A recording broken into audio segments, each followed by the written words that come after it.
Donc merci d'avoir accepté de nous retrouver et de participer à cette commission d'enquête. Donc nous poursuivons cet après-midi notre commission d'enquête sur les agences et autres opérateurs et organismes de l'État.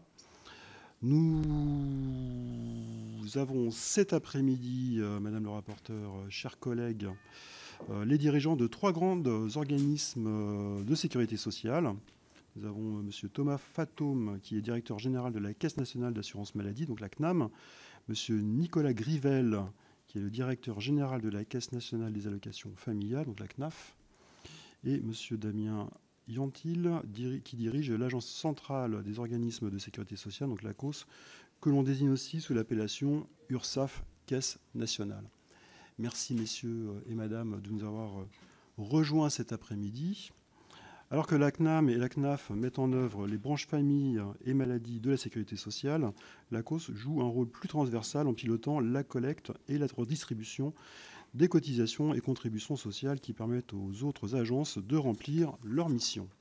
Notre commission d'enquête s'intéresse aux agences et opérateurs de l'État et pas de la sécurité sociale. Il ne s'agit donc pas pour nous de remettre en cause, soyez-en rassurés du coup, ou de proposer des transformations à ces organismes, mais de faire un pas de côté par rapport à nos travaux habituels afin de voir ce qui, dans le fonctionnement de la sécurité sociale, pourrait nous inspirer. La structure des administrations de la sécurité sociale est en effet très différente de celle des administrations de l'État. Dans les organismes que vous dirigez, messieurs, un établissement public joue en effet le rôle de tête de réseau national. Les politiques sont mises en œuvre par d'autres établissements, par exemple des caisses régionales, qui sont souvent de statut privé, mais chargées d'une mission de service public. Pourriez-vous, par exemple, on va commencer par quelques questions, pourriez-vous, par exemple, nous exposer comment l'État et ses opérateurs pourraient, ou non, s'inspirer de ce mode d'organisation en réseau? Pourriez-vous également nous expliquer quel est l'impact de ce mode d'organisation sur la gouvernance des organismes, sur la manière dont les objectifs fixés au niveau national sont transmis et mis en œuvre localement, et sur la gestion des personnels en fonction du statut de ces derniers? Vous avez également tous les trois une très bonne connaissance de la sphère de l'État, puisque vous avez occupé précédemment des postes importants dans les cabinets ministériels, voire dans des directions centrales ou des opérateurs de l'État. On en parlait d'ailleurs en arrivant tout à l'heure. M. Fatome a ainsi été directeur de la sécurité sociale en 2012, entre 2012 et 2017. M. Grivel, directeur général de l'ANRU entre 2014 et 2021. Vous pourrez donc tracer un parallèle entre les opérateurs de la sécurité sociale et ceux de l'État, établir les différences et nous indiquer peut-être ce qui marche dans vos organismes et ce qui pourrait être transposé au sein de l'État. On va peut-être se donner un peu de temps pour faire une présentation très rapide de chacun de vos organismes. Je pense que ça va prendre 5 minutes chacun pour faire une petite présentation. On a aussi envoyé des questions. Enfin voilà, on a alimenté vos présentations par des questionnements qui viennent de notre part. Et puis après ça, de très rapidement passer la parole à Madame le rapporteur pour ses propres questions. Et puis l'ensemble de nos commissaires qui sont nombreux cet après-midi avec nous. Mais avant cela, il me revient de vous indiquer que cette audition est diffusée en direct en différé sur le site internet du Sénat et qu'un compte-rendu sera réalisé et publié. Je dois également vous rappeler qu'un faux témoignage devant notre commission d'enquête serait passible des peines prévues aux articles 434, 13, 14 et 15 du Code pénal qui peuvent aller de 3 à 7 ans d'emprisonnement et de 45 000 à 100 000 euros d'amende. Je vous remercie par ailleurs de nous faire part de vos éventuels liens d'intérêt en relation avec l'objet de la commission d'enquête. Et donc je vous invite à prêter serment, de dire toute la vérité, rien que la vérité, à lever la main droite et à dire « je le jure ». Allez-y. Collectivement, on y va comme ça. Très bien. On va commencer par M. Thomas Fatome, ensuite M. Nicolas Grivel et enfin M. Damien Yantil, de façon à entamer cette petite présentation. Et je passerai après la parole à Mme le rapporteur. Merci beaucoup, Monsieur le Président, Madame la rapporteure, Mesdames et Messieurs les sénatrices et sénateurs.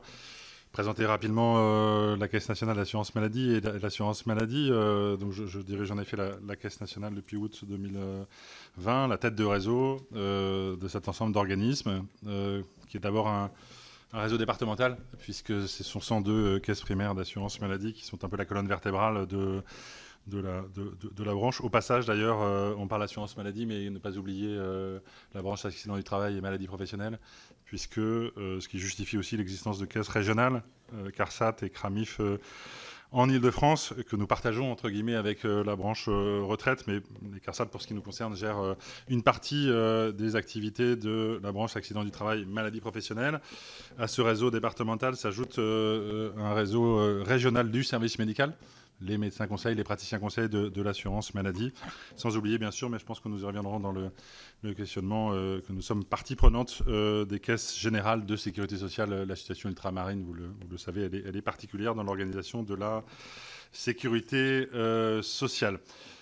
Peut-être très rapidement souligner que l'assurance maladie, c'est aujourd'hui 60 000 collaborateurs, auxquels s'ajoute, puisque quand je parlais de réseau, il faut également mentionner que l'assurance maladie gère également une offre de soins, qui n'est sûrement pas dans le cœur du réacteur de votre mission, mais qui sont les UGCAM, qui était une offre 250 établissements sanitaires, historiquement les œuvres de la sécurité sociale, qui ont été transformées au moment des ordonnances Juppé dans ces unions d'établissements qui sont gérés donc, par des unions régionales d'assurance maladie et qui réunit près de 15 000 collaborateurs donc, sur cette offre de soins non lucrative. 60 000 collaborateurs, moins 27% en 20 ans. Nous rendons en moyenne 1000 emplois par an sur un peu plus des 20 dernières années, sur des différents gains de productivité qui ont été opérés, dématérialisation, numérisation. Et voilà, nous sommes un service public qui d'abord gérons, je dirais, les remboursements, à peu près de 66 millions d'assurés, plus de 250 milliards de prestations. Ce qui veut dire d'abord un service public de masse. 1,4 milliard de factures qui sont liquidées, 45 millions de personnes qui ont un compte Amélie, 2 millions qui y vont tous les jours, près de 30% des assurés qui ont maintenant un espace santé activé, plusieurs centaines de milliers d'appels tous les jours, et donc une relation assurée, relation professionnelle de santé, relation employeur qui est d'abord voilà, orientée sur les missions de base d'assurer les remboursements des prestations en nature et prestations en espèces. Bien sûr, depuis un certain nombre d'années, ces missions se sont enrichies. Je ne vais pas les lister toutes. Elles sont notamment retracées. Je pense qu'on y reviendra parce que je crois que si vous êtes à la recherche, comme vous l'évoquiez, de points de comparaison d'intérêt, le fait que nous déclinions avec l'État les conventions d'objectifs et de gestion sont véritablement un outil pour moi absolument central. Du coup, d'une feuille de route qui, pour l'assurance maladie, a été signée sur 2023-2027 et qui définit les 6 axes des missions de la branche autour de la qualité de service, autour de l'accès aux droits, l'accès aux soins, autour de la prévention, autour des transformations du système de santé, de la lutte contre la fraude et puis de la gestion interne de la branche. Voilà, je terminerai peut-être ce propos très, très rapide sans préempter la suite de la discussion pour dire qu'en effet, pour ce qui est de l'assurance maladie, mais avec beaucoup de similitudes avec mes voisins, nous animons un réseau de caisses qui ont la personnalité morale, d'agents de droit privé.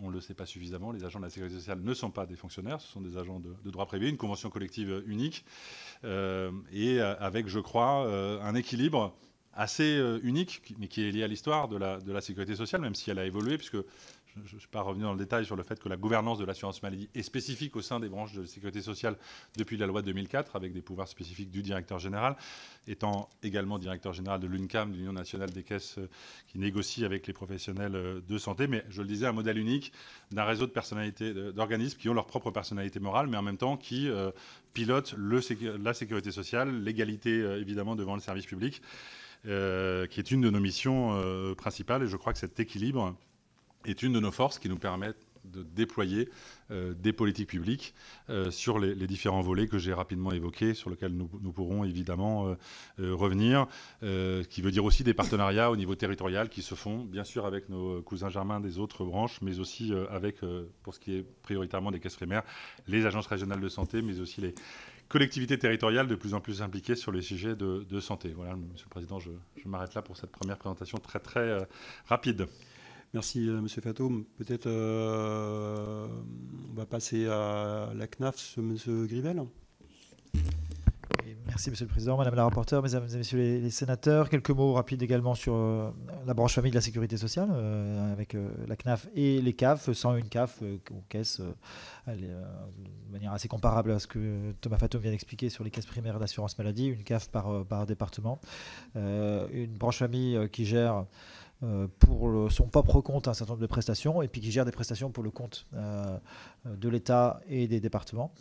Si on schématise les choses, on verse à peu près 100 milliards par an de prestations, la moitié pour le compte de la sécurité sociale, branche famille, et donc toutes les prestations familiales au sens large du terme et un certain nombre de dispositifs.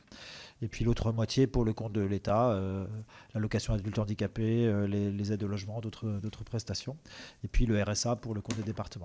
Et puis on a également une capacité d'action pour des financements de services aux familles, dans le cadre de nos fonds national d'action sociale, où on va financer les services aux familles sur la petite enfance, des crèches tout simplement, pour l'enfance, autour notamment des centres de loisirs, tout ce qui est le périscolaire qu'on finance aux côtés des collectivités locales, pour la jeunesse, pour l'animation de la vie sociale, pour la parentalité, donc un certain nombre de services aux familles, en plus des prestations monétaires qu'on peut verser au public dans le cadre des prestations locales qui nous sont confiées. Donc voilà, pour de manière très large notre action.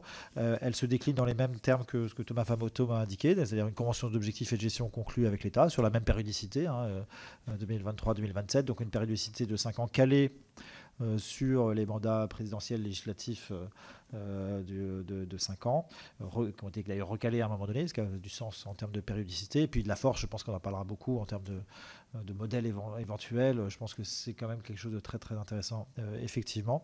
Et puis une déclinaison dans des contrats avec chacune des CAF, donc CAF, entité dans la même façon, entité privée, conseil d'administration paritaire. La particularité pour nous, c'est que en plus des organisations syndicales et patronales, nous avons les associations familiales avec l'UNAF qui sont présentes à nous au conseil d'administration, et ce qui est évidemment très précieux sur nos sujets.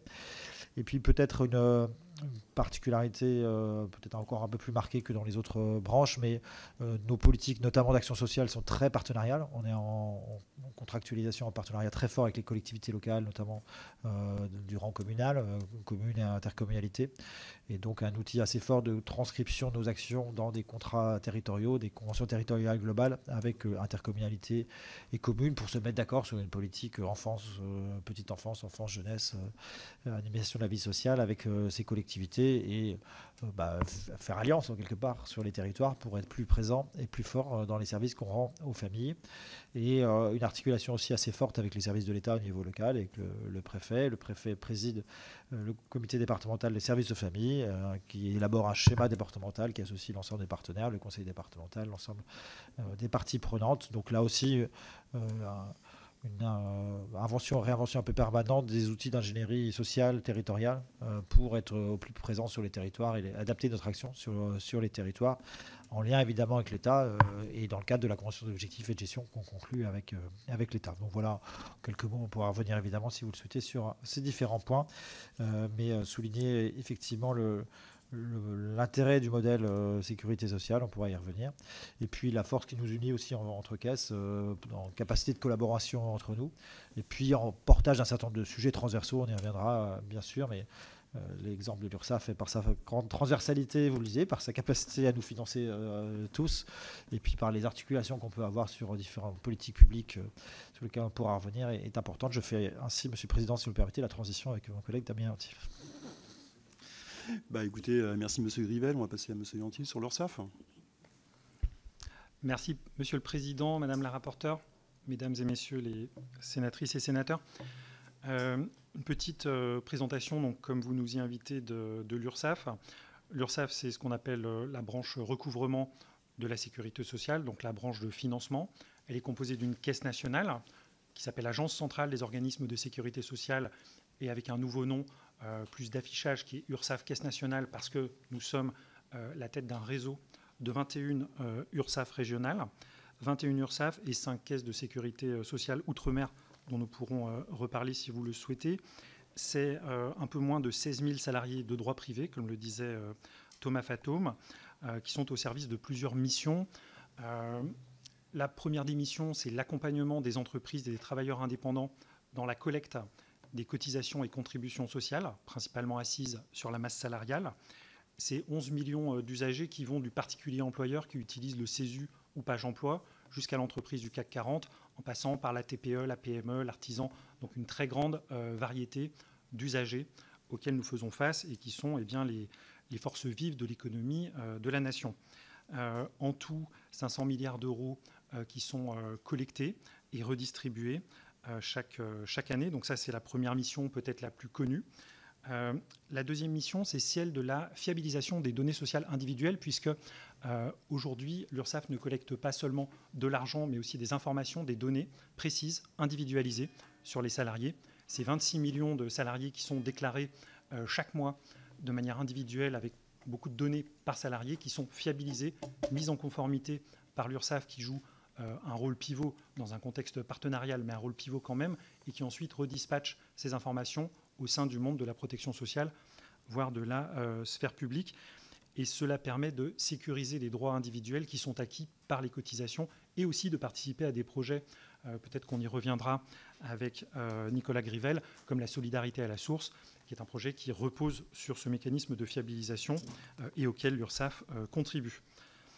Troisième mission très importante, c'est la gestion de la trésorerie de toute la sécurité sociale et l'intervention financière sur les marchés financiers, puisque l'URSSAF, Caisse nationale, centralise l'ensemble de la collecte qui remonte donc de tous les territoires et la redistribue à tous les attributaires, donc principalement les autres caisses de sécurité sociale, mais en réalité 27 organismes de protection sociale et plus de 800 attributaires qui donc reçoivent de l'argent qui a été collecté et qui est fléché, qui est affecté.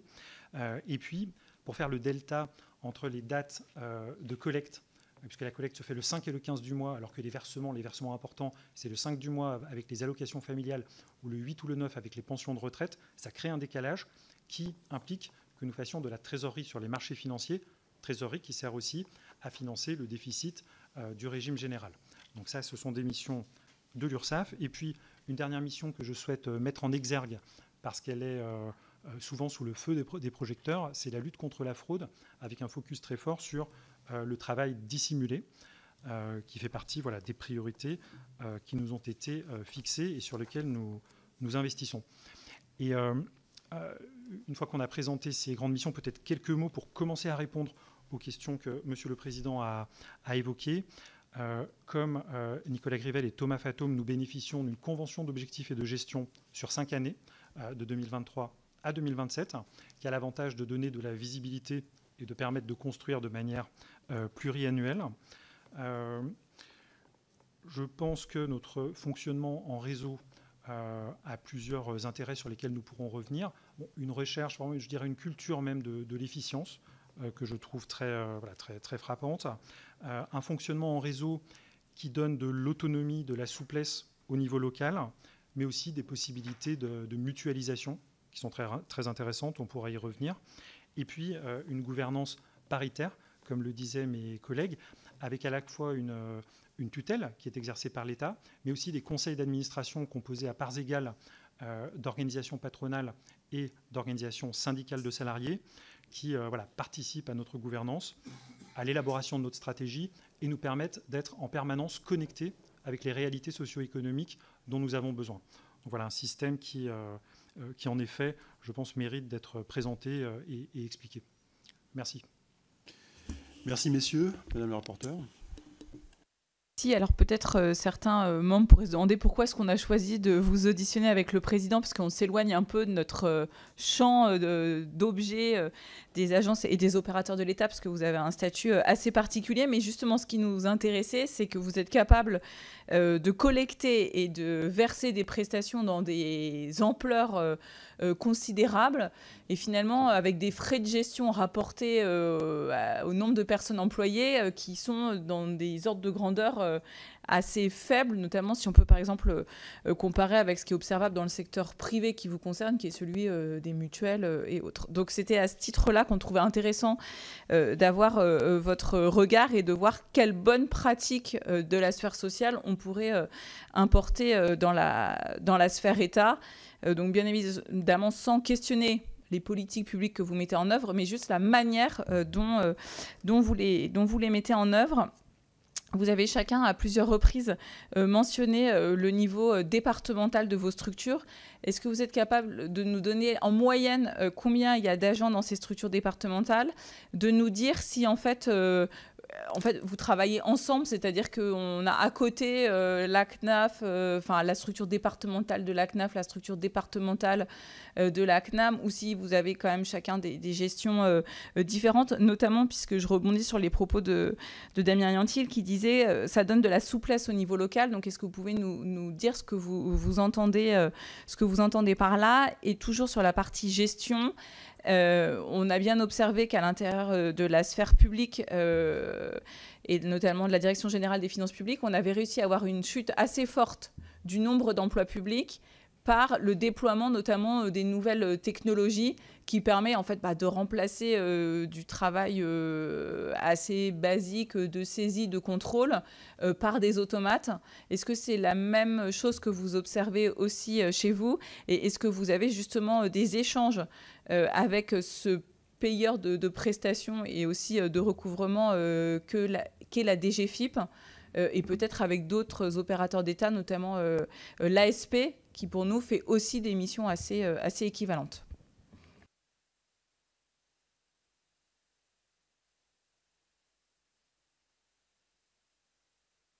Bon, je me dévoue. On compte sur votre complémentarité et votre travail de réseau pour répondre à toutes les questions alambiquées. On va accélérer. Non, pour éclairer la commission, une caisse primaire d'assurance maladie de taille moyenne, hein, c'est autour de 450 ETP. Voilà. Sachant que ça c'est par exemple Orléans, ou 340, Clermont 470, pour vous donner un ordre de grandeur. Évidemment, une caisse comme Lyon, par exemple, c'est 1000 ETP, ce qui peut paraître important. C'est pour ça que j'insistais sur le côté service public de masse. Quand je disais, gérer des appels téléphoniques à l'assurance maladie, c'est gérer 500 000 appels par semaine, 33 millions d'appels sur l'année, parce qu'on gère 66 millions de personnes, parce qu'on rembourse leurs prestations en nature, prestations en espèces. Donc nécessité d'accompagner les assurés. On a évidemment plusieurs centaines de points d'accueil, une politique d'accueil qui reste multicanal, comme on dit dans le jargon, accueil physique, accueil téléphonique, numérique, pas que le numérique. Voilà. Je reviens sur peut-être l'animation du réseau. On a tous les trois parlé des COG, qui sont vraiment notre contrat avec l'État. Derrière, ils se déclinent.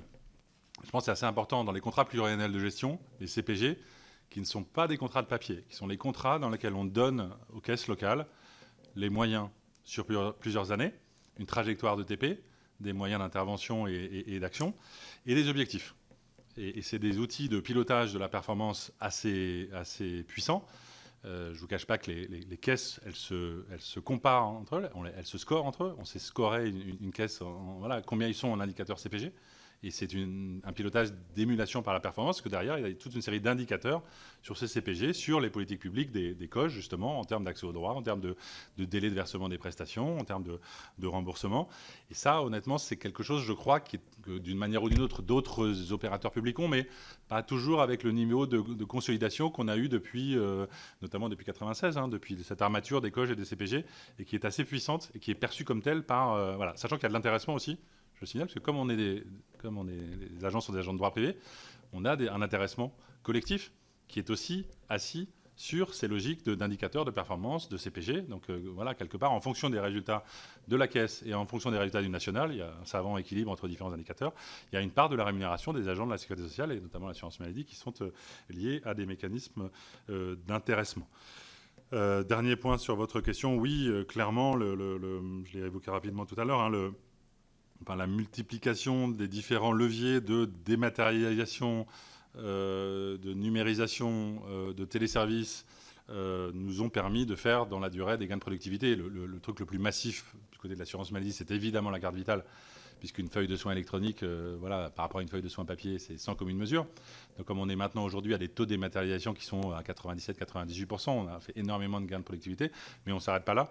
On y reviendra sans doute avec mes collègues, mais ce que la sécurité sociale a su faire aussi dans des systèmes d'information partagés, la déclaration sociale nominative et le dispositif de ressources mensuelles sont des outils qui nous ont permis aussi de simplifier la vie des employeurs et de simplifier la vie des assurés. Aujourd'hui, quand on fait une demande de C2S, de complémentaire santé solidaire, la plupart des informations sont pré-remplis grâce à ces différents dispositifs. Et honnêtement, sans vouloir... voilà, nos amis de la DGFiP ont été ultra performants dans le prélèvement à la source, qui a été, je pense, un très grand succès du service public. Et ils ont fait un énorme boulot. Je pense qu'on a été un petit contributeur à tout ça grâce à la DSN. Sans la DSN, il n'y avait pas de prélèvement à la source. Donc voilà pour donner quelques exemples. Et voilà, sur les automates, nous, en effet, nous opérons des outils qui sont très proches de ce que font la DGFiP entre voilà, des modèles qu'on appelle d'assistants digitaux ou de robots, peu importe, qui permettent à nos techniciens de pouvoir quelque part s'appuyer sur des systèmes automatiques qui vont aller ouvrir différentes applications, faire un certain nombre de tâches simples, mais qui permettent en effet de gagner du temps. On a beaucoup utilisé ces outils pendant le Covid. Tout le contact tracing était appuyé sur des automates et on le fait sur différents types de gestion de processus. Beaucoup de choses que Thomas a dites qui sont dans le même mode de fonctionnement sur la déclinaison contractuelle, les indicateurs, le pilotage.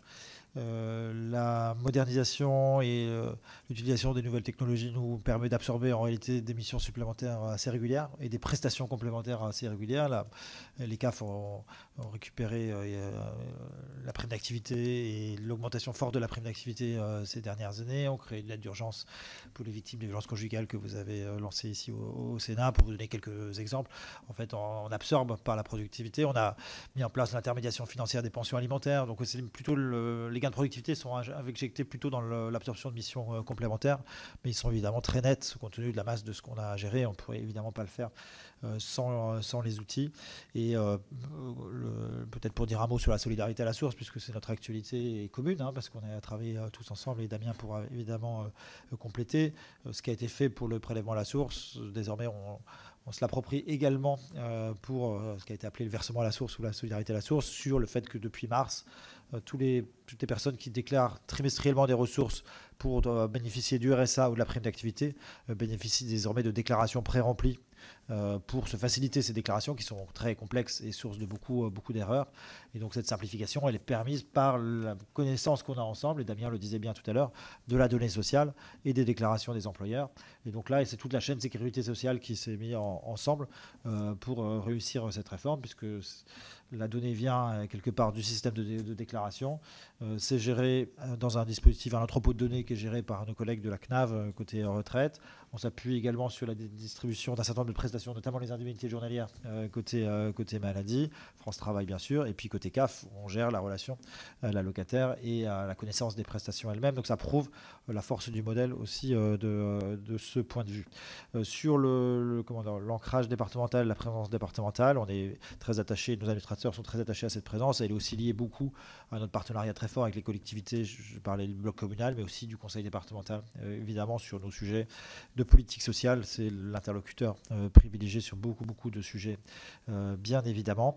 Et une CAF, pour terminer par votre première question, c'est à peu près 250 à 300 personnes en moyenne, avec des CAF plus petites et des CAF beaucoup plus grosses, évidemment, en fonction des enjeux départementaux, mais aussi de politiques de mutualisation très forte qu'on a dans le réseau. Pour moi, venant de la sphère État, un intérêt très fort que j'ai trouvé en arrivant dans cette branche famille un peu plus de 3 ans.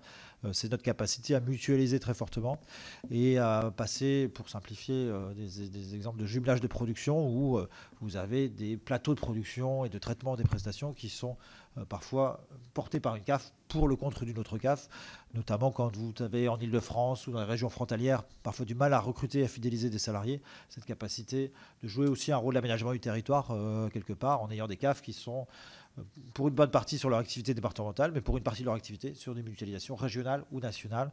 Et ça aussi, cette vertu et cette force de la solidarité du réseau et de notre efficacité accrue se faisant. Voilà quelques éléments de réaction. Peut-être quelques mots pour préciser certains de mes propos. Pour vous donner quelques exemples, Madame la rapporteure, de souplesse ou d'autonomie qui est possible dans une organisation en réseau de ce type, vous avez déjà une certaine souplesse d'organisation. Ça veut dire qu'on n'a pas forcément un schéma où toutes les URSSAF sont organisées de la même manière. Il y a des choses qui, bien sûr, doivent être faites de la même manière. La réglementation doit être appliquée de la même manière parce qu'on doit évidemment une égalité de traitement de tous nos usagers sur le territoire. En revanche, les moyens pour y arriver, comment est-ce que chaque directrice, directeur d'URSSAF organise sa production, Là, il y a de la latitude. Parce que, comme le disaient mes collègues, il y a plutôt une culture du résultat, en fait, avec des objectifs qui sont fixés, qui sont mesurés tous les mois, qui font l'objet de comptes rendus très réguliers, d'un dialogue de gestion. Et donc, on regarde quand même d'abord le résultat en laissant de l'autonomie sur les moyens d'y arriver. Moi, c'est un modèle que j'apprécie. Ça ne veut pas dire qu'il n'y a pas le degré d'harmonisation qu'il faut. Bien évidemment, c'est le rôle des caisses nationales. Mais on a quand même, au niveau régional, une autonomie qui, je pense, apporte de la souplesse. Exemple très concret, c'est la solidarité à la source. Pour les URSSAF, c'est clairement une mission nouvelle de traiter et de corriger les signalements qui sont faits par les demandeurs de RSA et de primes d'activité lorsqu'il y a une erreur dans leur montant d'aide sociale pré-rempli. Eh bien, cette mission, cette tâche, c'est quelque chose de nouveau. On l'a mise en œuvre, pas forcément exactement de la même manière dans chaque URSSAF, mais ce qu'on regarde, c'est d'abord la capacité d'atteindre l'objectif. Et donc, chaque directrice, chaque directeur d'URSSAF a un objectif, c'est de faire 95% des traitements de signalement dans les 20 premiers jours du mois. Et donc, ça, c'est quelque chose qu'on mesure. Si l'objectif n'est pas atteint, alors on verra si l'organisation doit être modifiée ou non. Autre exemple très intéressant, je trouve, d'autonomie régionale, cela permet, je pense, plus facilement de faire des expérimentations ou de tester des choses.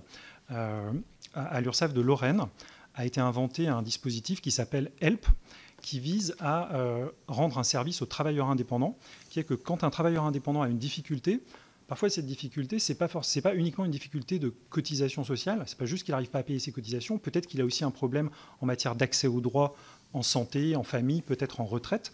Ce dispositif HELP, c'est assez simple dans le principe, il demande à l'un des partenaires de la sécurité sociale, il explique sa situation et ses difficultés, et il reçoit une réponse globale, une réponse qui inclut toute la réponse possible par rapport à sa situation. Ça a été inventé dans une région.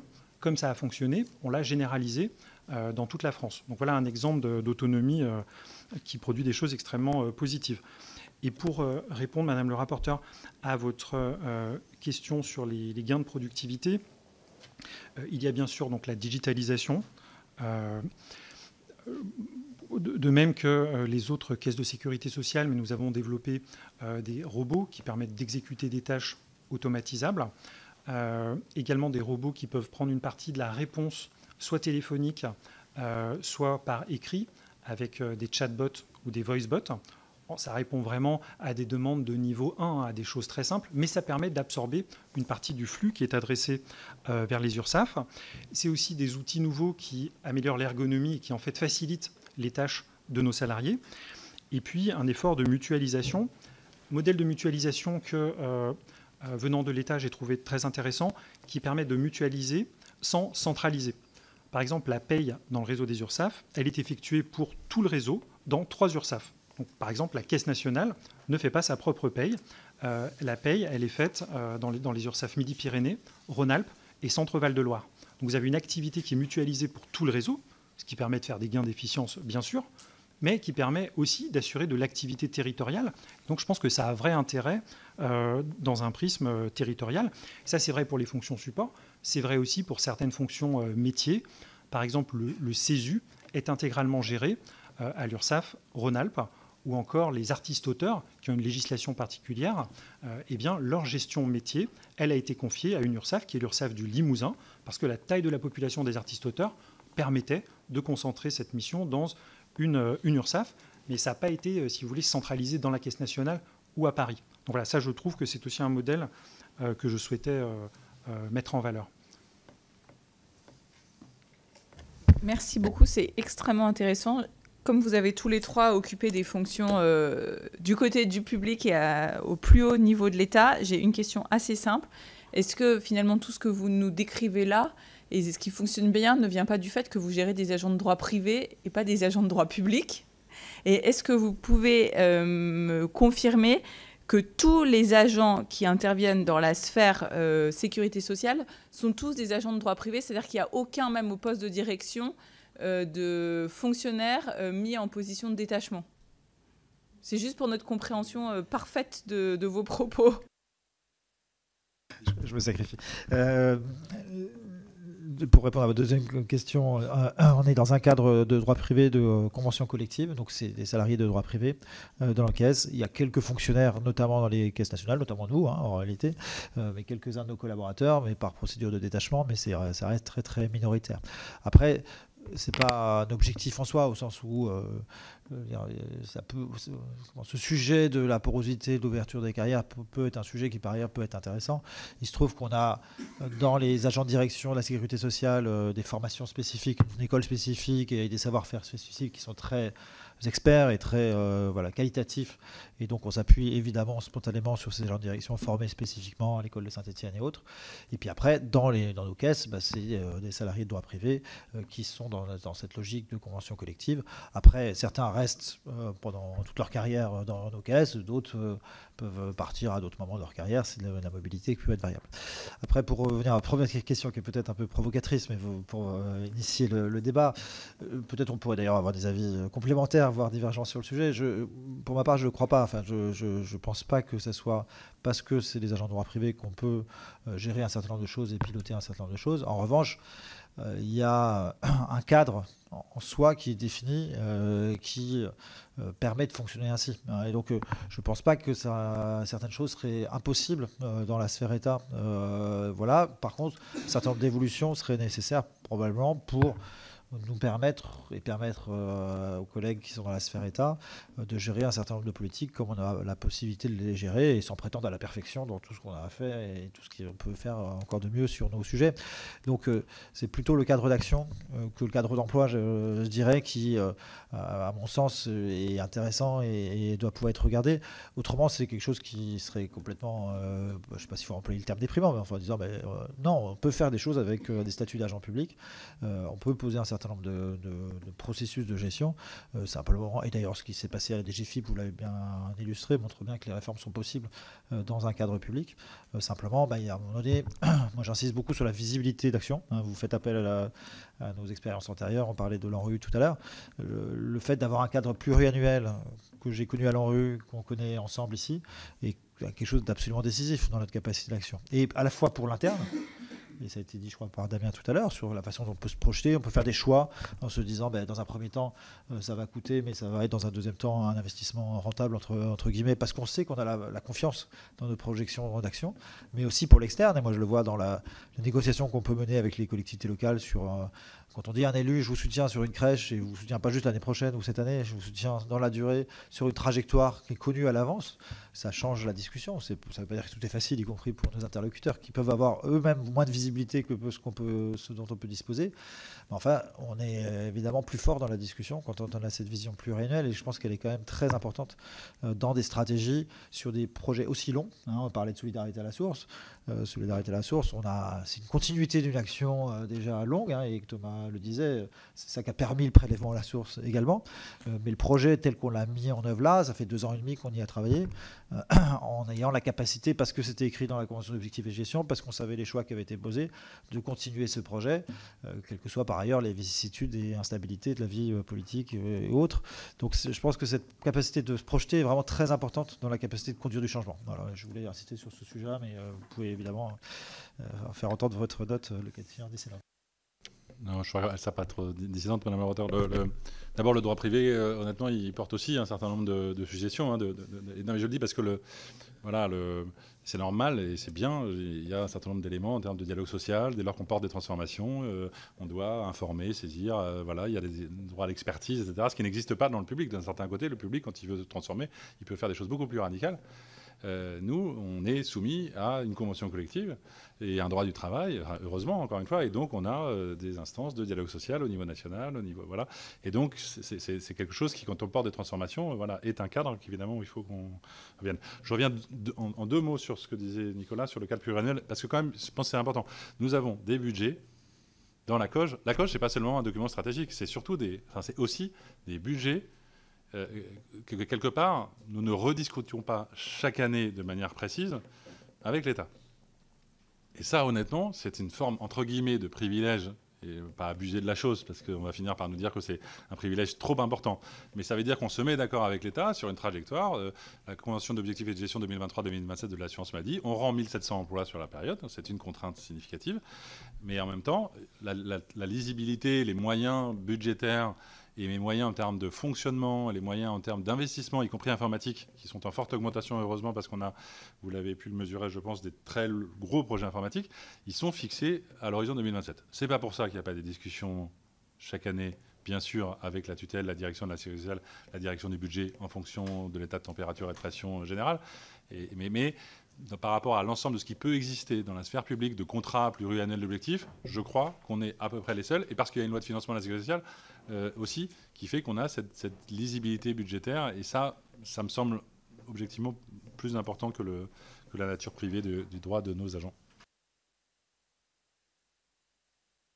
Non mais parfait, merci, vous avez parfaitement répondu. Et en fait, c'est vrai que vous nous parlez depuis tout à l'heure de la COG qui serait un peu l'équivalent des COP des autres, mais qui n'a de ressemblant que les 2 premières lettres, parce que dans le fonctionnement que vous nous décrivez, c'est un autre monde en fait, et d'ailleurs qui est largement déploré par les interlocuteurs qui sont venus, qui eux justement déplorent cette pluriannualité et cette difficulté à avoir une anticipation du moyen terme. Et en fait, chaque année, effectivement, entre guillemets, leur budget est rediscuté au moment du vote de la loi de finances pour tous ceux qui sont soumis à une part significative de financement public. Donc, c'est pour ne pas dire quasiment tous.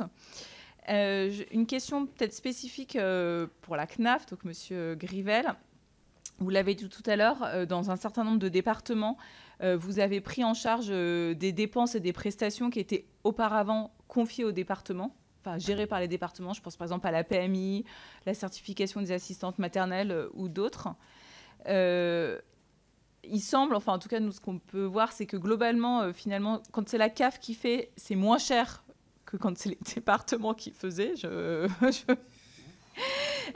Donc, qu'est-ce que vous en pensez et est-ce que vous imaginez qu'on pourrait rationaliser un peu l'action sociale à l'échelle locale en recentrant une partie des prestations, c'est-à-dire pas seulement le paiement, mais peut-être aussi la gestion, le pilotage au sein des CAF, ou en tout cas, est-ce que vous pouvez nous décrire quelle est l'articulation que vous avez avec les départements et est-ce que comme on a pu nous le dire dans d'autres auditions, parfois c'est la personne qui fait qu'en fait ça marche ou ça marche pas pour une politique qui devrait être identique en tout point du territoire, ou est-ce qu'il y a des frottements qui se répètent dans chacun des 100 départements français et qui en fait la nécessiterait qu'on vienne faire de la simplification et rationalisation? Alors, peut-être pour globaliser, avant de venir peut-être sur les sujets précis, notamment ceux que vous évoquiez, on a des relations évidemment très importantes avec les départements qui portent une politique d'action sociale et une politique sociale très large. Le sujet le plus lourd qu'on a ensemble, c'est la gestion du RSA et le paiement du RSA qui nous est confié par les départements ou par l'État dans les départements où le RSA a été recentralisé, les quelques départements, que ce soit l'outre-mer ou quelques départements métropolitains sur lesquels les recentralisations, finalement, le tuyau de financement a changé, mais notre métier, nous, quotidien, n'a pas énormément changé en termes de gestion et de paiement de l'aide. Donc, c'est des sujets qui sont vraiment très lourds et sur lesquels on a des relations très fines et très étroites avec les départements, sur lesquels on apprécie d'ailleurs et on mesure les politiques différentes que peuvent conduire les départements sur certains sujets et les instructions différentes que les CAF peuvent avoir, d'où l'intérêt aussi d'avoir des CAF départementales pour pouvoir s'adapter et être à l'écoute de ça. Je pense que c'est illustratif d'un sujet, pour le coup, ça n'a jamais été payé par les départements, le RSA ou ses ancêtres, donc c'est pas quelque chose qu'on a récupéré de la part des départements, mais je pense qu'on mesure ce faisant l'intérêt d'avoir une gestion déléguée, entre guillemets, au CAF, puisque en réalité, les familles qui bénéficient du RSA, on les connaît souvent pour d'autres raisons et qu'on a une gestion un peu complémentaire et simplifiée et une logique de guichet et d'accessibilité qui est évidemment plus facile pour les familles. Quand elles viennent avec un changement de situation, on l'applique au RSA, on l'applique aux aides au logement, on l'applique à différentes prestations. Donc il y a une cohérence d'ensemble et je crois que personne n'a envie de travailler à une remise en cause là-dessus. Après, il y a un travail fin et dans les éléments de discussion, voire de tension qu'on peut avoir, c'est beaucoup lié aux tensions financières des départements, notamment dans la période actuelle. Et donc la tension attention particulière portée aux dépenses de RSA, leur dynamique et la capacité d'accompagner mieux, en lien avec le projet France Travail également, des bénéficiaires du RSA vers le travail. Après, on a des articulations sur d'autres sujets. Vous citiez la PMI, c'est effectivement un sujet sur lequel on a des articulations fortes parce que nous, on va être financeurs du service aux familles, notamment sur la petite enfance, service aux familles qui interagissent avec la PMI, notamment sur l'aspect plus régalien, réglementaire et qualitatif, voire sanitaire d'un certain nombre de sujets. Et donc, globalement, les relations se passent assez bien avec les PMI. Parfois, on a des sujets de capacité à faire de la PMI, compte tenu de la charge et de leurs effectifs et de leurs missions.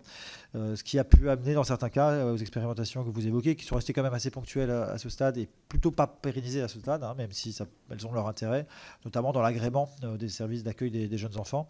Nous, on y trouve un intérêt. Après, on a un sujet de moyens, c'est-à-dire que si on n'a pas de moyens supplémentaires, c'est compliqué d'exercer des missions pour le compte d'autres. Mais je pense que c'est un des sujets sur lesquels on aura l'occasion de revenir dans les années qui viennent, parce que les PMI ont du mal à assumer l'intégralité de leur mission. Et sur certains sujets, on voit bien que nous, il suffit de prolonger un tout petit peu les nôtres pour arriver à une synergie et à une simplification pour les interlocuteurs locaux. Voilà, mais ça interagit quand même un peu avec des sujets de moyens qui ne sont pas tout à fait tranchés ou réglés aujourd'hui, quoi. Voilà, après, il y a beaucoup d'autres thématiques sur lesquelles ça interagit avec les départements, mais encore une fois, globalement, plutôt positivement.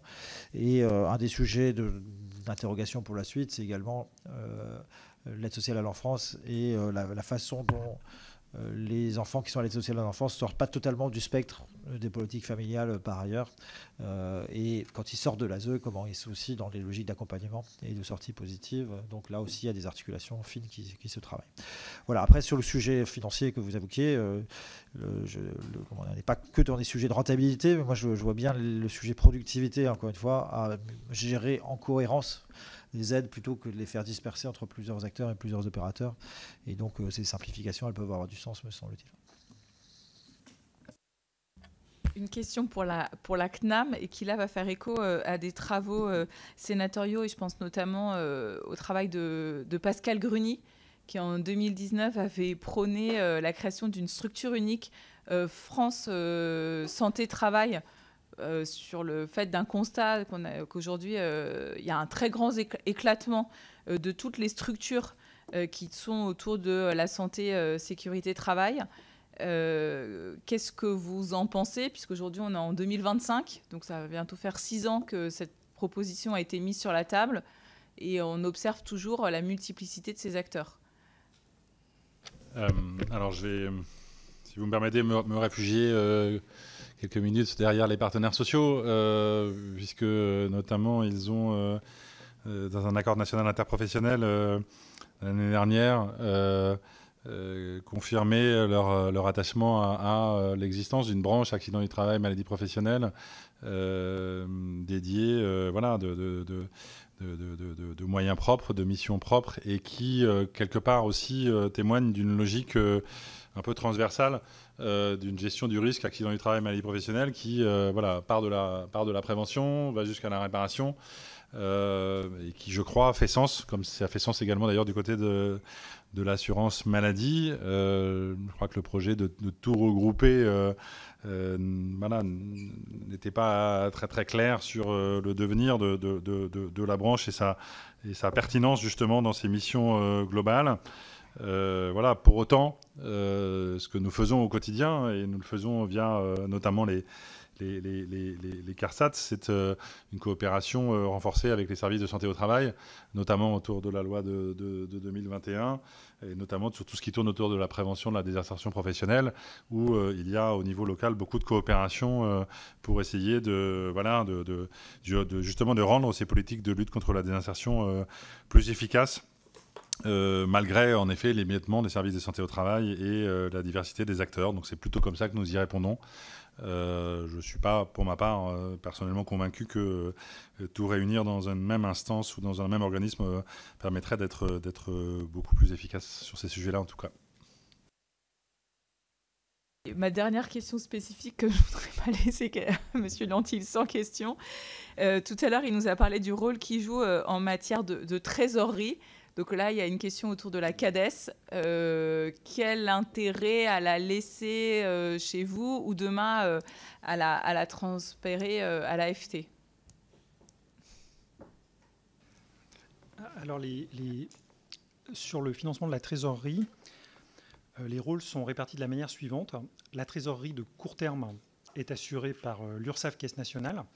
Cette trésorerie de court terme, elle comprend quoi? Elle comprend vraiment la mission de trésorerie originelle, c'est-à-dire faire l'écart entre le moment où on reçoit les versements des entreprises et le moment où on reverse aux caisses prestataires. Donc, c'est-à-dire que chaque mois, même sans aucun déficit de la sécurité sociale, vous avez ce besoin, cette fonction de trésorerie.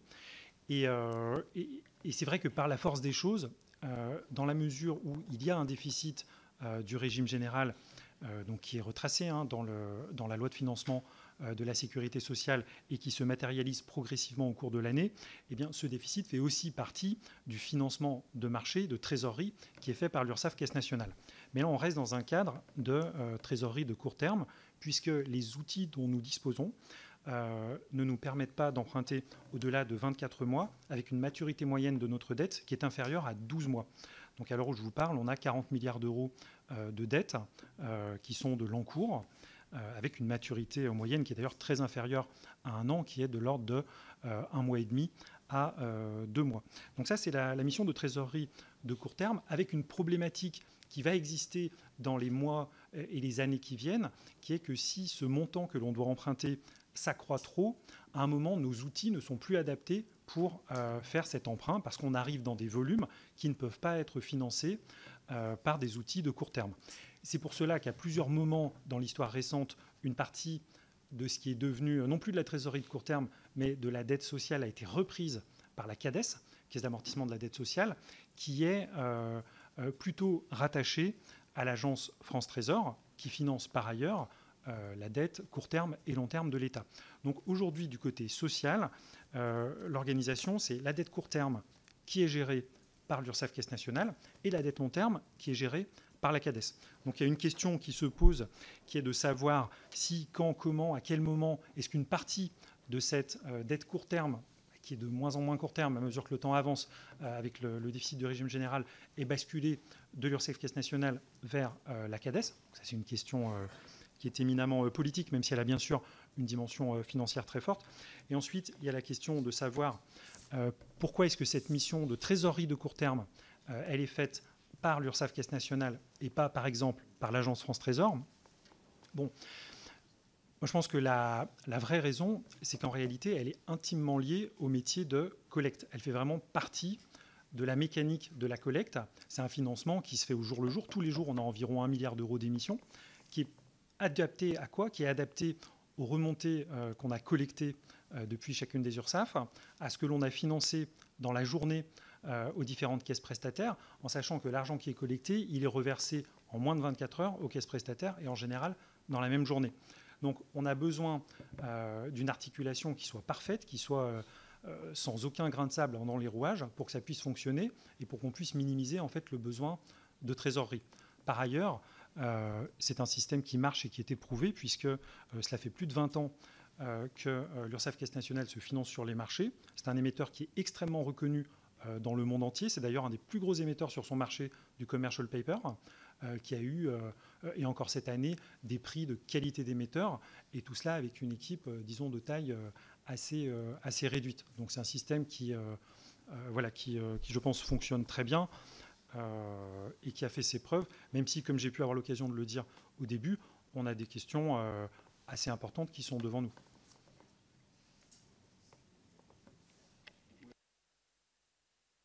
Donc pour le moment, j'ai 2 questions. J'ai eu Ludovic et puis Pauline Martin. Ludovic. Merci, Monsieur le Président. Alors, dans la lignée des propos de Madame la rapporteure, je voulais vraiment vous remercier d'avoir répondu à notre invitation, parce que je crois que vous n'êtes ni une agence ni un opérateur, mais c'était très important pour nous. Puis merci aussi d'avoir rappelé vos missions. Je suis désolé de vous le dire, mais nous, les élus, on essaye aussi dans le territoire de redonner la multitude de vos missions. Et malheureusement, parfois, c'est réduit à CAF égale allocation familiale, assurance maladie, remboursement médicaments et URSSAF, prélèvement, etc. Donc, je crois que c'est très, très important de les avoir rappelés, d'avoir aussi rappelé les sommes que vous manipulez régulièrement. C'est quand même pas rien. Et je crois que dans un contexte, malheureusement, où on recherche aussi à faire des économies, je crois que c'était très, très important de rappeler aussi le volume de ce que vous gérez. Alors du coup, ça ne me donne même pas envie de vous questionner sur l'adéquation entre la taille de vos équipes et les missions que vous faites au quotidien, parce que derrière, au regard encore une fois des sommes que vous manipulez, j'ai plutôt envie de me focaliser un peu sur la lutte contre la fraude que vous évoquiez. Est-ce que déjà, de votre côté, vous avez une estimation, j'ai bien dit une estimation, de ce que ça représente dans vos organismes respectifs? Ça nous permettrait un petit peu de comprendre. Est-ce que derrière, vous travaillez par contre sur l'alignement des chiffres? Qu'est-ce que je veux dire par là? Là, je regarde la caisse d'allocation familiale régulièrement, ou non, la caisse primaire d'assurance maladie, pardon, où on avait essayé de travailler avec un certain nombre d'acteurs sur les arrêts de travail abusifs. Et je le dis très gentiment, il y a l'ARS qui est arrivé avec ses chiffres, l'Ordre des médecins est arrivé avec ses propres chiffres, et la caisse primaire d'assurance maladie avec ses propres chiffres. Et on a passé la réunion à essayer d'aligner les chiffres qui n'ont jamais été, et puis du coup, on est passé à côté du sujet, et je crois qu'on est tous repartis sans avoir traité le sujet. Voilà typiquement ce genre de choses où, et là pour le coup, ça revient totalement dans le cadre de l'enquête, c'est de se dire comment, avec les organismes avec lesquels vous travaillez, comment vous pouvez aligner vos chiffres, si tant est qu'il y ait une volonté de vous mettre d'accord, mais je pense que c'est important que vous le fassiez, là pour le coup, pour pouvoir justement traiter au mieux les sujets. Et puis j'en ai terminé, l'estimation des organismes respectifs, c'est bon. Voilà. Merci encore à vous. Peut-être on enchaîne directement sur la question de Pauline. Très bien. Monsieur Yantil, vous avez été exempté parce que j'avais la même question sur la fraude, donc voilà.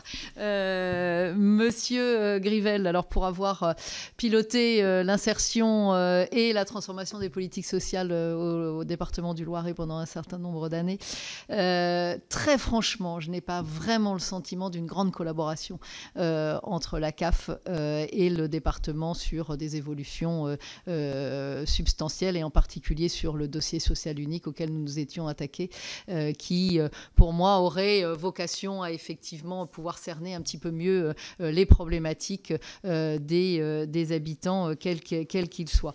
Monsieur Fantôme, je suis ravie de faire votre connaissance, parce que j'entends parler de vous tous les jours en ce moment, comme étant le cost killer des taxis, par exemple.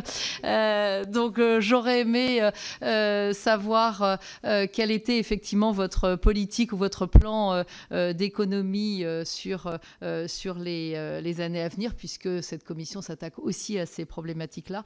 Et puis, alors je ne sais plus, mais je crois que c'est vous, Monsieur Fantôme, qui avez évoqué un mécanisme d'intéressement tout à l'heure. J'aurais aimé savoir de quoi il s'agissait. Merci. Monsieur le Président, si vous en êtes d'accord, je vais commencer sur la question fraude, et puis je passerai la parole à mes collègues, puisque la fraude est multidimensionnelle. S'agissant des URSSAF, la fraude la plus typique, la plus connue sur laquelle on est le plus avancé, c'est la lutte contre le travail dissimulé. Et je profite quand même de cette interaction que vous nous offrez pour rappeler quelque chose, parce que côté URSSAF, il y a deux types de contrôle. Il y a un contrôle qui s'appelle le contrôle d'assiette, qui est un contrôle factuel, où dans un environnement où le droit est quand même assez complexe, eh bien, les acteurs économiques peuvent se tromper au moment où ils déclarent et où ils payent leurs cotisations. Donc le contrôle que l'on fait, c'est le contrôle d'assiette. C'est un contrôle qui est vraiment factuel, qui est très bienveillant et qui ressemble même à du conseil, et qui est instruit à charge et à décharge. Et j'en veux pour preuve qu'en 2024, les URSSAF ont restitué 160 millions d'euros aux entreprises, parce que c'était des trop versés. Pourquoi ? Parce qu'il y a eu un écart entre la norme et l'application qui a été faite de cette norme. Et après, la summa divisio, c'est d'un côté, vous avez le contrôle d'assiette, et de l'autre, vous avez la lutte contre le travail dissimulé. Et là, nous avons des inspectrices et des inspecteurs qui sont spécialisés dans le domaine. Nous avons des collègues qui sont spécialisés dans le juridique, la procédure pénale, le recouvrement. Et donc, vous avez une équipe qui est dédiée dans chaque URSSAF à la lutte contre le travail dissimulé. Le travail dissimulé, c'est quoi ? C'est deux choses. C'est soit ne pas déclarer ses salariés, ne pas payer les cotisations, soit sous-déclarer et payer un montant de cotisation insuffisant par rapport aux heures réellement travaillées. Et donc ça pose un triple problème, qui est un problème de financement pour la sécurité sociale, un problème d'équité entre les entreprises, puisqu'évidemment ça nuit à la concurrence entre entreprises, et puis eh bien, tout simplement ça n'enregistre pas de droits pour les salariés qui auraient dû être déclarés, droit à la retraite, droit à l'assurance maladie, etc. Donc, pour vous donner les chiffres, on estime aujourd'hui que le montant total des cotisations éludées pour des raisons de fraude, de travail dissimulé, est de l'ordre de 6 milliards d'euros, évidemment par an. Donc évidemment, je prends ce chiffre avec des pincettes parce que ce sont des estimations et par définition, c'est dur d'estimer ce qu'on ne voit pas, mais ce sont des estimations statistiques. Et nous observons donc sur ce montant 1,6 milliard d'euros, qui sont donc les montants de redressement qui ont été faits en 2024, en sachant qu'à l'échelle de notre COJ, nous avons un objectif global de 5,5 milliards d'euros de redressement cumulé. Donc ça, c'est l'estimation que l'on fait d'un point de vue de chiffres. Pour vous répondre, monsieur le sénateur, je pense que sur cette estimation, il n'y a pas vraiment de discussion sur la définition. Enfin, on est en accord aussi avec le Haut Conseil pour le financement de la protection sociale, donc on est d'accord sur les définitions.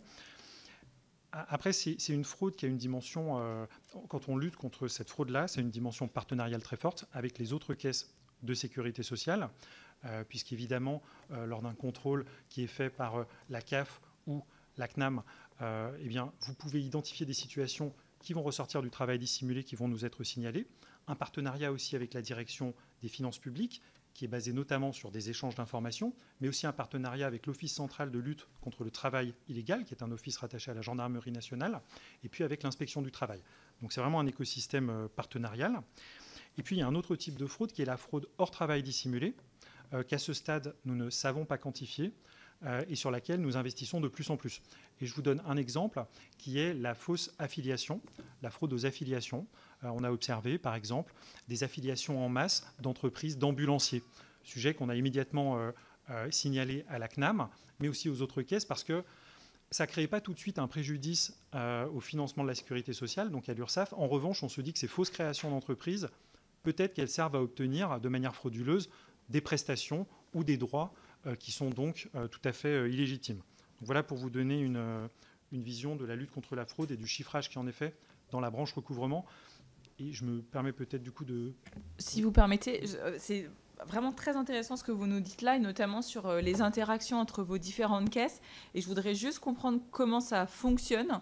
C'est-à-dire qu'aujourd'hui, la CNAF, par exemple, détecte un fraudeur. Il y a un système d'alerte automatique chez vous pour dire alors déjà, je ne sais pas quel est l'identifiant que vous utilisez, parce qu'aujourd'hui, j'avais cru comprendre qu'aujourd'hui, on a un identifiant unique qui est notre numéro de sécurité sociale, mais qui peut ne servir qu'à la sécurité sociale. Donc comment vous faites pour discuter avec la DGFiP, qui, elle, par nature, n'a pas besoin d'utiliser normalement le numéro de sécu pour la DGFiP, on est notre numéro de contribuable fiscal. Donc parce que en fait, ce qui serait vraiment pertinent, c'est que finalement, chaque payeur de prestations et cette alerte, et vous nous avez parlé, mais il y a l'ASP aussi qui verse beaucoup d'argent et qui verse aussi de l'argent à des particuliers.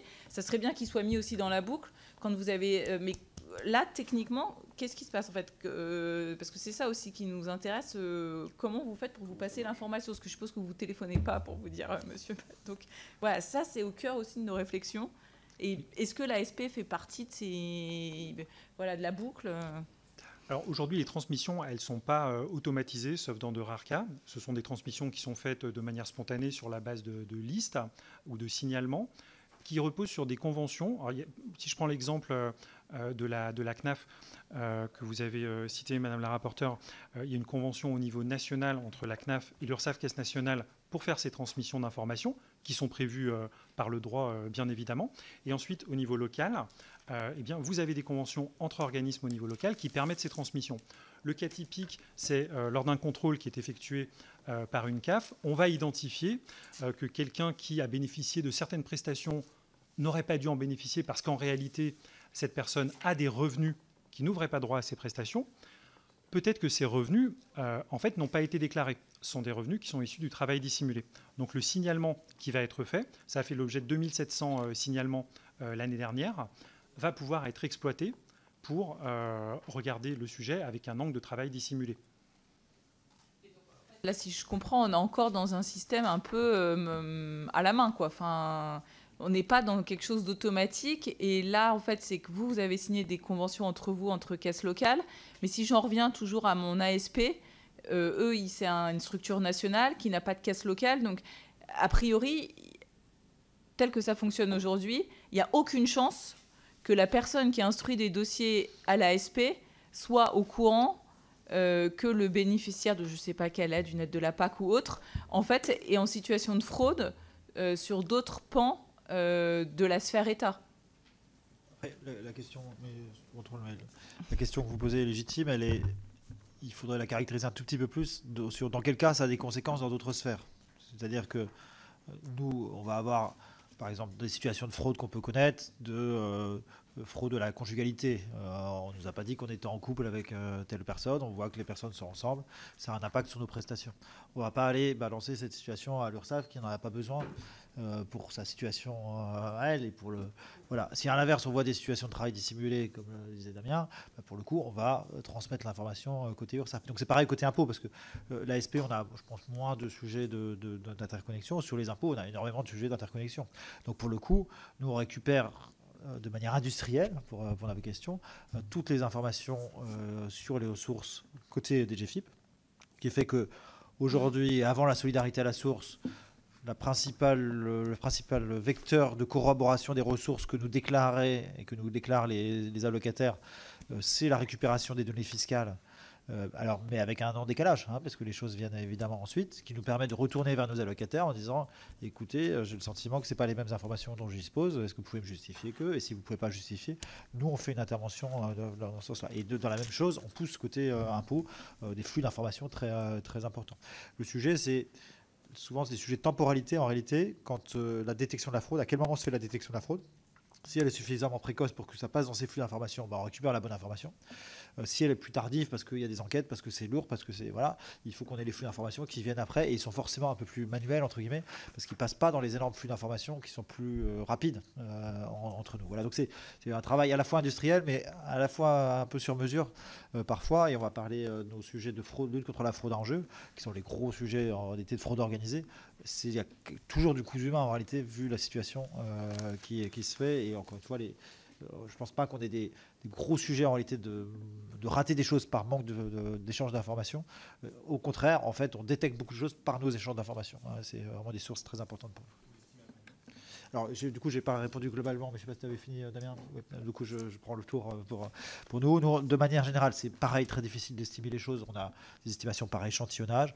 On est de l'ordre de 3 à 4 milliards d'estimations de fraude de manière générale, mais avec voilà, de l'imprécision par les canaux qui sont les nôtres. Et on a la tendance est plutôt à augmenter l'estimation de la fraude, mais en réalité plutôt parce qu'on augmente notre qualité de lutte contre la fraude et donc on détecte davantage de fraude et donc on revoit nos propres estimations. Donc c'est en ça que c'est des thermomètres qui sont un peu difficiles à mesurer. Et donc effectivement, on augmente chaque année notre détection de la fraude. On a 450 millions de fraudes détectées. On était à 300 millions il y a 2 ans. Donc on voit une augmentation forte, plus de 20% cette année, notamment parce qu'on a développé un service national de lutte contre la fraude en jeu, j'ai fait allusion à l'instant, donc qui en plus de 700 contrôleurs en CAF, nous met une quarantaine de personnes de haut niveau, venant de profils de métiers différents. Pour le coup, on a quelques fonctionnaires, puisqu'on a des policiers, on a des douaniers, des gendarmes, on a aussi des gens qui viennent de la banque, etc., et qui sont capables de détecter des schémas de fraude organisés, où souvent c'est l'allocataire qui est victime. La fraude traditionnelle, c'est l'allocataire individuellement qui va frauder sur son dossier. Là, c'est souvent l'allocataire qui est victime d'une usurpation d'identité, d'un vol de RIB ou de schémas de fraude assez compliqués, qui d'ailleurs reposent parfois sur des mécanismes de cotisation à l'URSSAF, avec des micro-entrepreneurs européens qui payent des cotisations alors qu'il n'y a pas d'activité pour tout capter des prestations. Voilà. Donc des schémas de fraude qu'on démonte ensemble et sur lesquels, pour le coup, on va taper fort, y compris d'un point de vue pénal. On a de plus en plus de condamnations qui font suite à des cas de fraude qu'on a identifiés dans ce cadre-là et qui nous permettent, nous, d'identifier de plus en plus de situations. Voilà, et du coup de dissuader au maximum de ces recours à la fraude. La solidarité à la source, c'est pas pour ne parler que de ça, mais c'est aussi un facteur de détection. Quand vous avez une administration qui dit je connais déjà vos ressources, vous avez moins de tentation évidemment de déclarer d'autres ressources que celles que l'administration vous affiche sur votre intervention. Voilà sur ce sujet fraude. Peut-être je reviendrai sur l'autre question tout à l'heure. Je te laisse peut-être sur la fraude. Non, je suis désolé sur le Loiret si on n'a pas fait preuve de capacité d'innovation aux côtés de vous, Madame la sénatrice. C'est parfois difficile parce que multiplié par 100 départements qui veulent tous faire des choses innovantes et très positives, mais dans un cadre d'action qui est le nôtre, parfois un peu national et normé, c'est pas si simple que ça. Ça dépend des sujets évidemment. Mais on sera ravis de renforcer notre partenariat avec le conseil départemental du Loiret, qui par ailleurs nous doit pas mal d'argent sur le RSA. Donc ça tombe bien. On y reviendra. Merci. Juste peut-être pour préciser, notamment sur les sujets fraude, sans redire ce qui a été dit, il se trouve que côté assurance maladie aussi, c'est assez spécifique puisque les 3/4 des montants de fraude détectés viennent des professionnels de santé. Ça, c'est des évolutions qui se confirment année après année. On a publié nos résultats pour 2024 en très forte augmentation à 630 millions d'euros. Ça, c'est les résultats. Et nous avons engagé depuis maintenant 3 ans une évaluation de la fraude, mais en fait des fraudes à l'assurance maladie, parce qu'un peu comme mes collègues, mais peut-être pardon, mais encore plus, puisqu'on a les professionnels de santé, les entreprises, les assurés, des ressources, la C2S sous condition de ressources, mais aussi des sujets de fraude aux arrêts de travail qui peuvent être le fait d'assurés ou d'entreprises. Damien évoquait le sujet de fausses entreprises. C'est évidemment derrière ça des enjeux possiblement de faux arrêts de travail. Donc on a consolidé des premiers travaux d'évaluation de la fraude qui ont été repris dans le rapport du Haut Conseil au financement de la protection sociale l'année dernière pour un montant entre 1,5 et 2 milliards, mais ce montant n'est pas exhaustif puisque notamment du côté hospitalier, et compte tenu du fait que ces travaux ont été largement suspendus pendant le Covid, ça n'est pas une évaluation exhaustive, mais ça donne au moins des ordres de grandeur. Et voilà, je prends souvent cet exemple-là. Nous remboursons pour 250 milliards d'euros de prestations quelques pourcents de fraude. Ce chiffre tout de suite à des montants en milliards d'euros relativement significatifs. Donc notre objectif, c'est d'augmenter très significativement encore ces résultats, même s'ils ont été quasiment multipliés par 3 en 3 ans, avec à la fois des équipes dédiées. On a recruté 60 effectifs dans des pôles interrégionaux d'enquêteurs judiciaires. La loi nous donne des responsabilités particulières de ce point de vue-là, et notamment d'aller sur les réseaux sociaux au travers de cyber-enquêteurs, et nous aussi des gendarmes, des policiers que nous recrutons, qui nous apportent leur expertise dans ces domaines-là. Et nous travaillons étroitement avec les branches quand il y a des sujets d'intérêt commun. Nicolas Grivel a été timide, il ne l'a pas dit tout à l'heure, mais nous travaillons notamment à la refonte de notre convention de partenariat qui nous permet d'échanger quand on a des sujets d'intérêt commun. C'est vrai que ce n'est pas systématique. Un assuré qui fraude aux arrêts de travail, on n'a pas vraiment d'intérêt d'aller passer des éléments à la branche famille. Par contre, une fraude à la résidence, par exemple, ça peut exister. Là, il peut y avoir intérêt à partager ces choses-là. Donc, c'est des choses qui s'organisent aussi avec les caisses nationales et qui se professionnalisent encore davantage. Ça me permet... Peut-être un mot sur les datas pour dire que, alors, s'agissant notamment des arrêts de travail, je me permets de vous inviter d'aller notamment, parce qu'on a mis à disposition en open data au mois de décembre dernier tout un jeu de données sur les arrêts de travail. En fonction des âges, des secteurs, des durées, etc. Vous avez énormément de choses en libre accès. C'est notre politique générale d'Open Data qui fait que notamment sur Amélie, vous trouverez Data Amélie Pathologie, Data Amélie Professionnels de santé. Si vous voulez savoir combien il y a de pédiatres dans la Manche, quels sont les honoraires des radiologues, quelle est la densité des médecins généralistes en région Rhône-Alpes. Vous aurez tout ça sur Data Amélie Professionnels de santé, et on va continuer à ouvrir davantage d'éléments en open data pour le bénéfice de l'ensemble des parties prenantes, d'ailleurs, que ce soit des experts, des parlementaires, des professionnels de santé, des acteurs des politiques de santé. Madame la sénatrice, je ne sais pas ce qui me vaut le surnom de Cost Killer, mais bon, pourquoi pas.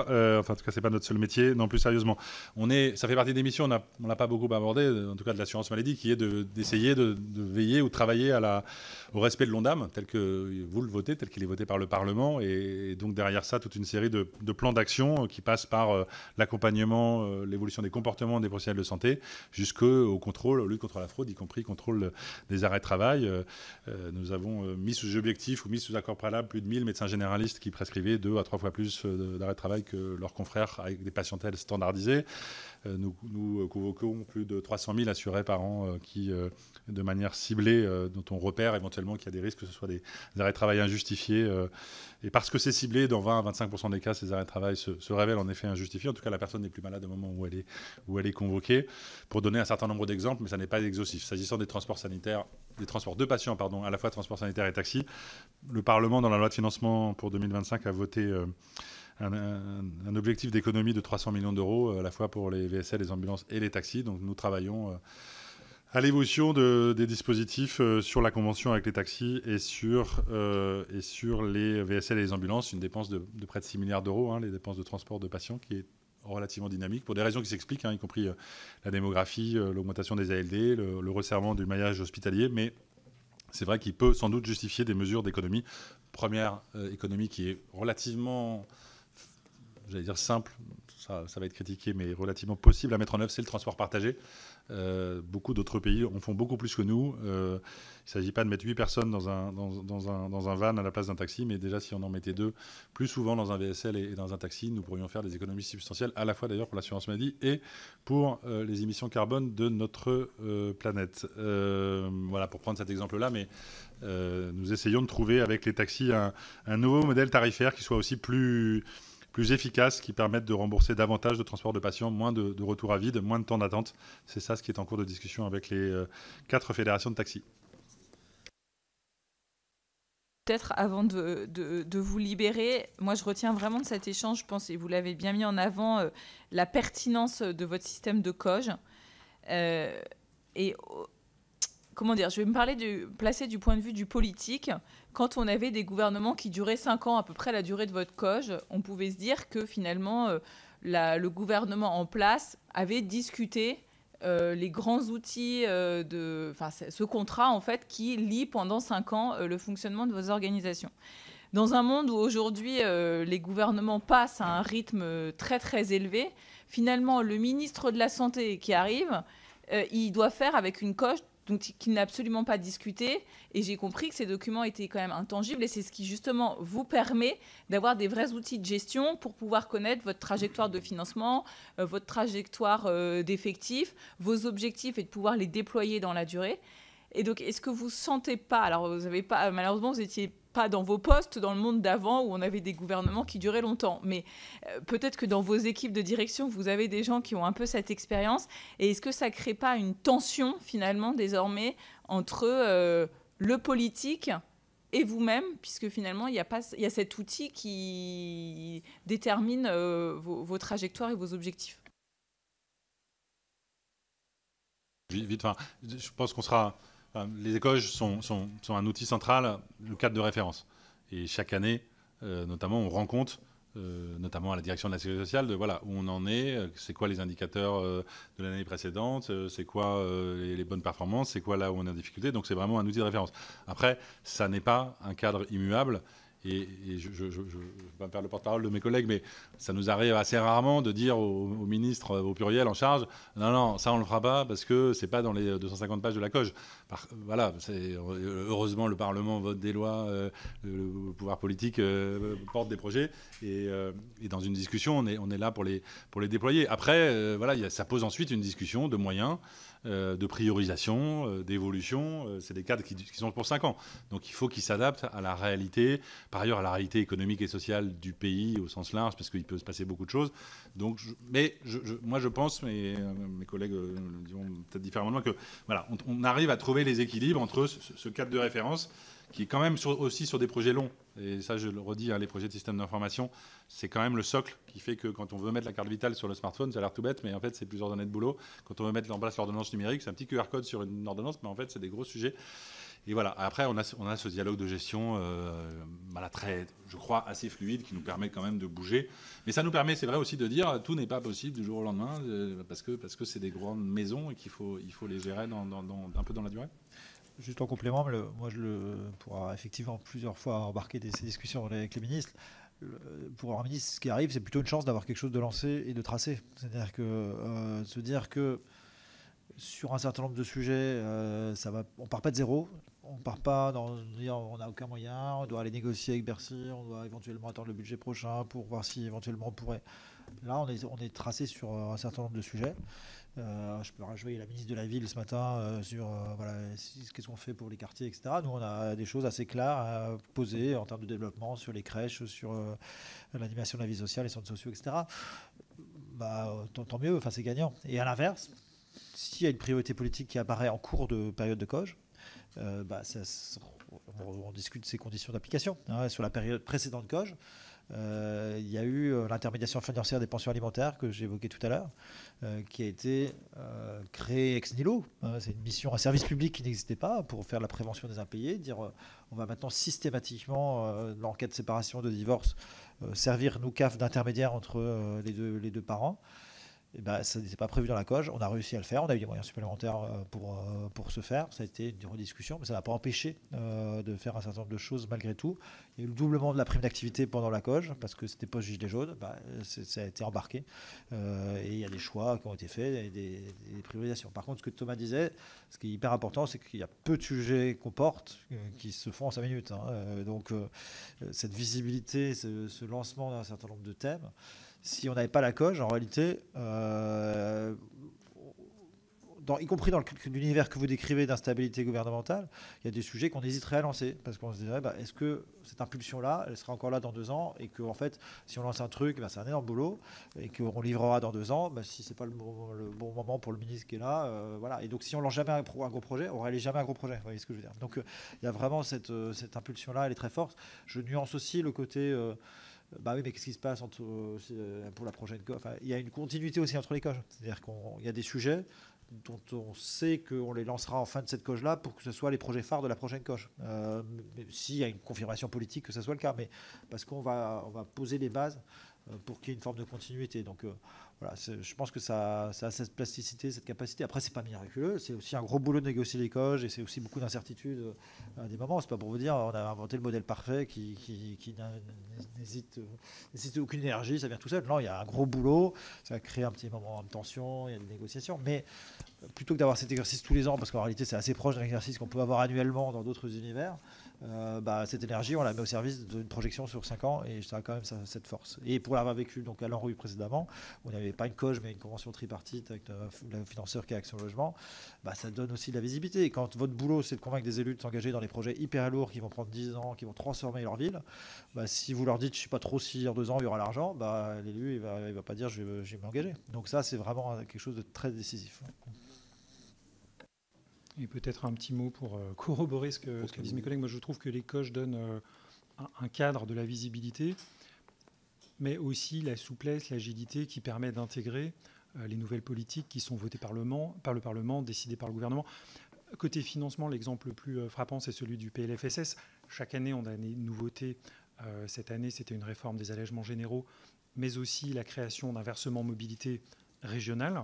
À chaque fois, en réalité, c'est un projet de système d'information, mais ça amène, comme le disaient mes collègues, un discours en responsabilité avec la tutelle pour dire, dans l'enveloppe donnée, on doit faire ce projet. En revanche, on va devoir déprioriser un autre projet ou réduire un peu l'ambition sur un autre projet informatique qu'on est en train de mener. Donc ça amène à ce dialogue qui est, je trouve, extrêmement responsabilisant.